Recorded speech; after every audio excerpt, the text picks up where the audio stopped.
औज़ु बिल्लाहि मिनश शैतानिर रजीम बिस्मिल्लाहिर रहमानिर रहीम कुल हुवल्लाहु अहद अल्लाहु समद लम यलिद वलम यूलद वलम यकुल लहू कुफुवन अहद। सो अल्लाह ताला की हम्द सना के बाद, dear aspirants, this is Asif Shahzad. So today our 33 lecture for the preparation of lecturer education and headmaster and headmistress. So dear aspirants, जैसे कि आप जानते हैं कि हमने हमारा जो सेकंड चैप्टर है असेसमेंट इन एजुकेशन वो स्टार्ट किया हुआ है, जिसका आज बेसिकली अगर देखा जाए तो उसका आई थिंक 7 लेक्चर है हमारा सेकंड चैप्टर का। ठीक है, तो बेसिकली आज हमारा जो टॉपिक ऑफ डिस्कशन है वो है ब्लूम टैक्सोनॉमी। ठीक है, सो ब्लूम टैक्सोनॉमी का जो बेसिक इंट्रोडक्शन है वो मैंने आपको प्रोवाइड किया था। ठीक है, तो आज भी हम ब्रीफली थोड़ा सा उसको जो है ना वो देख लेते हैं। ठीक है, तो इसके बाद आज हमारा जो फर्स्ट डोमेन है कॉग्निटिव डोमेन, इंशाल्लाह हम उस पे ऊपर जो है ना वो कंप्लीट और डिटेल में इंशाल्लाह हम बात करेंगे। ठीक है, सो ये जो ब्लूम टैक्सोनॉमी है, अगर मैं आपसे ये क्वेश्चन पूछूं तो ब्लूम टैक्सोनॉमी हम क्यों बनाते हैं, इसका पर्पस क्या है, इसका ऑब्जेक्टिव क्या है, ठीक है, ये किसके लिए यूज होती है। अगर आप लोगों में से कोई बताना चाहे तो जरा बताएं प्लीज कि ब्लूम टैक्सोनॉमी हम क्यों बनाते हैं, ये कहाँ पे यूज होती है, इसका पर्पस क्या है, इसका मकसद क्या है, बताएं प्लीज। कोई आइडिया है इसके बारे में आपको?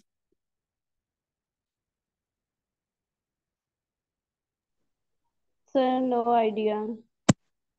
अच्छा चलो ठीक है। सर नो तो आइडिया। ब्लूम टैक्सोनॉमी जो है, आपने मैंने आपको पहले भी बताया था कि जब हम करिकुलम डेवलपमेंट करते हैं, जब हम करिकुलम बनाते हैं, ठीक है, तो उस टाइम पे भी हम ब्लूम टैक्सोनॉमी का यूज करते हैं। ठीक है, इसमें दूसरा ये है कि जब हम स्टूडेंट्स का टेस्ट कंडक्ट करते हैं तो भी हम ब्लूम टैक्सोनॉमी का यूज करते हैं। ठीक है, दोनों जगह पे ब्लूम टैक्सोनॉमी की जो है ना वो हमें जरूरत फील होती है और हम इसका यूज करते हैं। ठीक है, तो जब हम टेस्ट कंडक्ट कर रहे होते हैं तो उस टाइम पे हम स्टूडेंट की असेसमेंट करने के लिए ब्लूम टैक्सोनॉमी का यूज करते हैं। ठीक है, उसमें हम देखते हैं कि हमने नॉलेज लेवल के कितने क्वेश्चन डालने हैं, ठीक है, और एप्लीकेशन लेवल के, सिंथेसाइज, एनालिसिस, इवैल्यूएशन लेवल के कितने क्वेश्चन डालने हैं, कट रही ये है। सारी चीजें हम देखते हैं। ठीक है,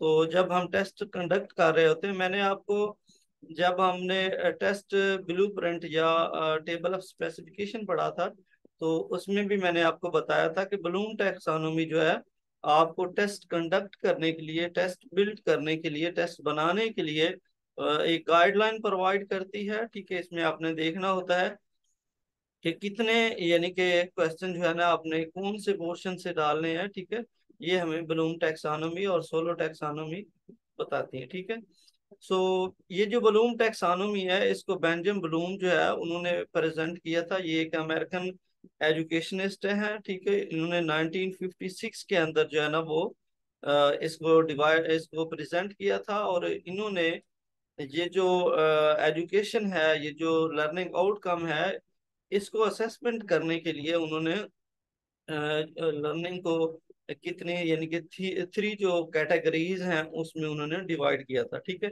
जिसको हम थ्री डोमेन्स कहते हैं। ठीक है, सबसे पहले हमारे पास कॉग्निटिव डोमेन आ जाता है, फिर इफेक्टिव डोमेन आ जाता है, फिर साइकोमोटर डोमेन आ जाता है। सो जो कॉग्निटिव डोमेन जो होती है ये इंसान के माइंड, मेंटेलिटी, थॉट, थिंकिंग से बिलोंग करती है, इसमें नॉलेज देखा जाता है। ठीक है, और जो इफेक्टिव डोमेन है इसमें एटीट्यूड, वैल्यू, लाइक, डिसलाइक, ये सारी चीजें इसमें आती हैं। ठीक है, और उसके बाद साइको मोटर डोमेन है, इसमें मोटर स्किल के जरिए आप अपने 5 सेंसेस को यूज करके जो नॉलेज हासिल करते हैं, ठीक है, उसको इसमें लिया जाता है। ठीक है, सो आज हमारा जो फर्स्ट डोमेन है, जो जिसको हम कॉग्निटिव डोमेन कहते हैं, आज इंशाल्लाह हम इसको देखेंगे। ठीक है, और मेन मेन जो चीजें हैं जो इसके अंदर लिखी गई हैं उसको इंशाल्लाह स्टेप बाय स्टेप हम करेंगे।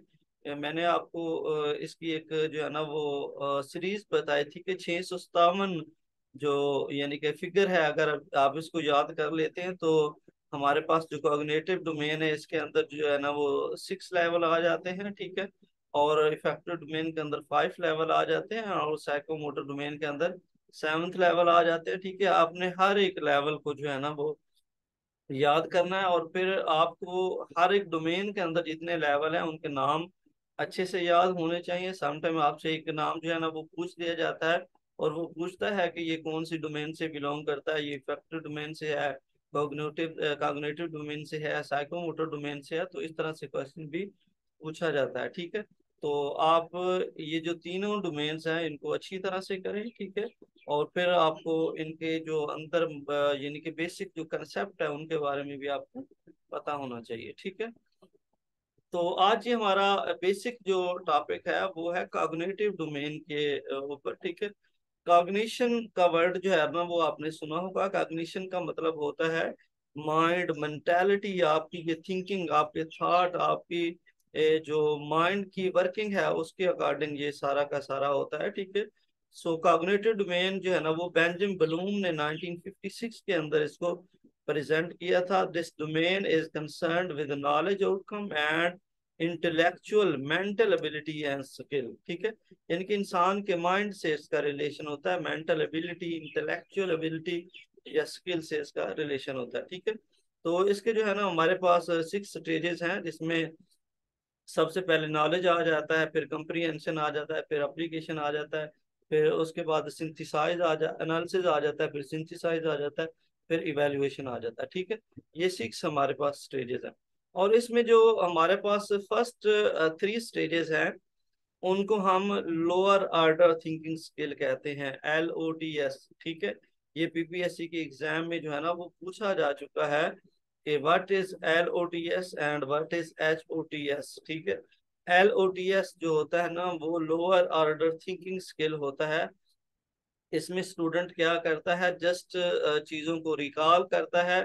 ठीक है, जस्ट चीज़ों को मेमोराइज करता है। ठीक है, उनको अप्लाई करता है। ठीक है, इसमें स्टूडेंट की जो मेंटल एबिलिटी है वो इतनी हायर लेवल पे यूज नहीं होती। वो किसी चीज को प्रोडक्ट नहीं प्रोड्यूस नहीं करता, प्रोडक्ट नहीं करता, इवेल्युएट, सिंथेसाइज या एनालिसिस वगैरह इस लेवल पे नहीं करता, बल्कि अपना प्रीवियस जो नॉलेज है, अपनी जो प्रीवियस लर्निंग है उसी का यूज करके रिस्पॉन्ड कर रहा होता है, प्रॉब्लम को सॉल्व कर रहा होता है।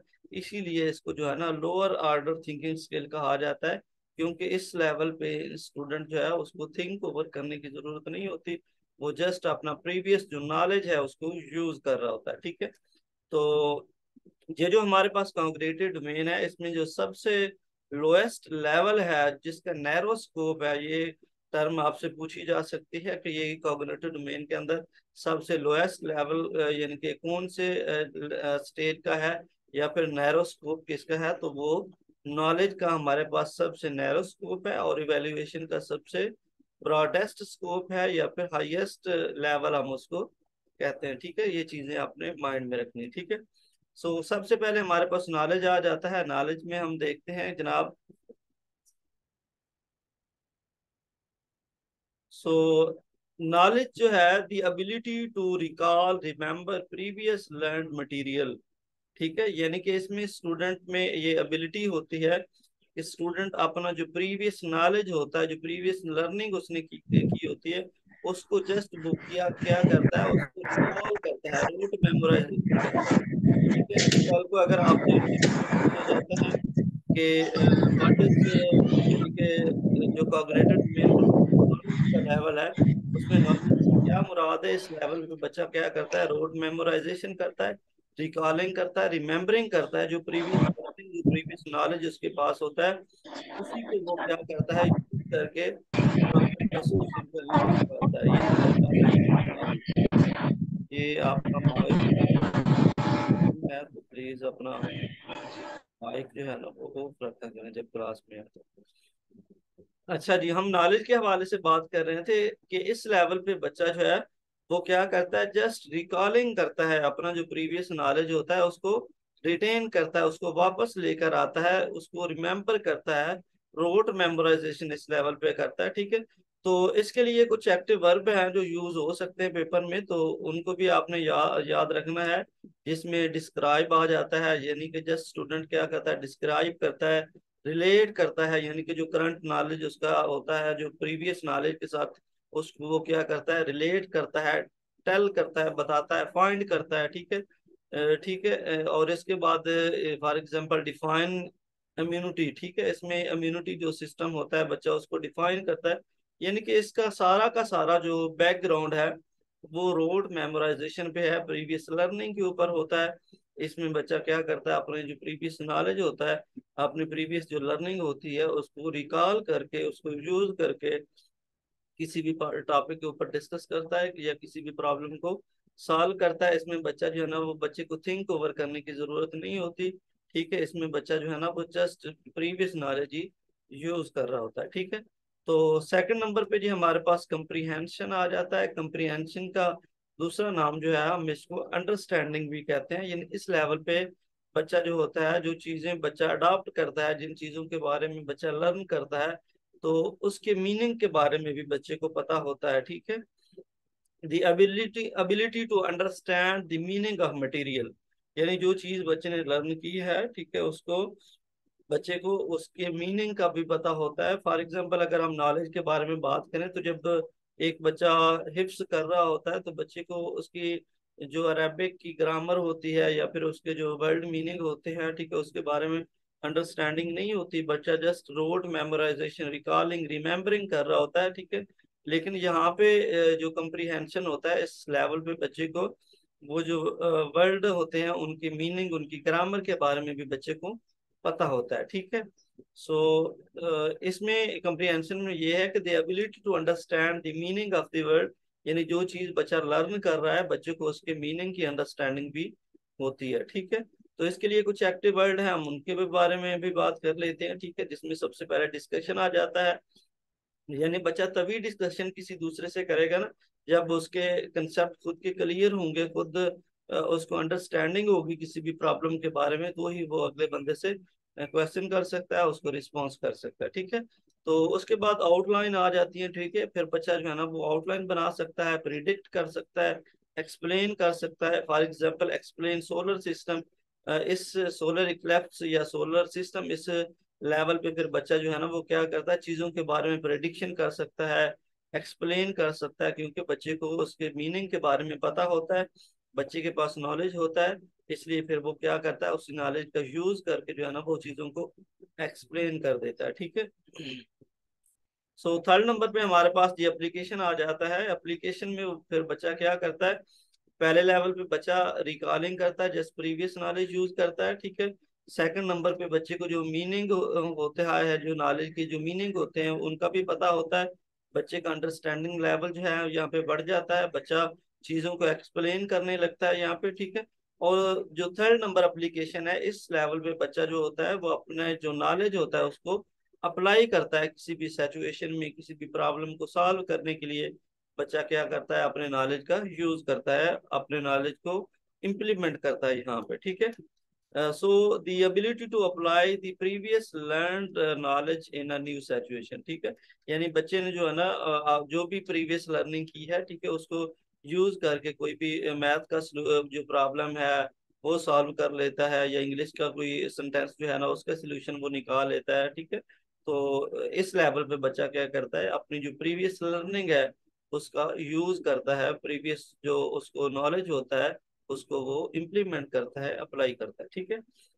सो इसमें एक्टिव वर्ब जो है ना वो बच्चा क्या करता है, यूज करता है, अलिस्ट्रेट करता है, कंप्लीट करता है, सॉल्व करता है, ठीक है। ये सारी उसकी एग्जांपल्स हैं।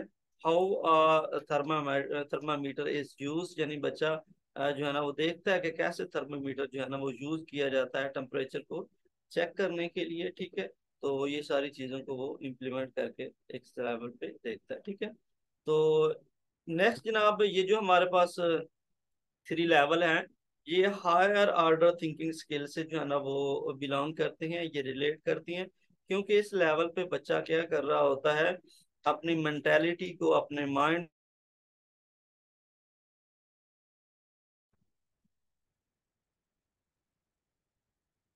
सॉरी, ये नेट का कोई इशू है जिसकी वजह से प्रॉब्लम हो रही है, तो जस्ट अ मिनट में रिकॉर्डिंग चेक कर लूँ।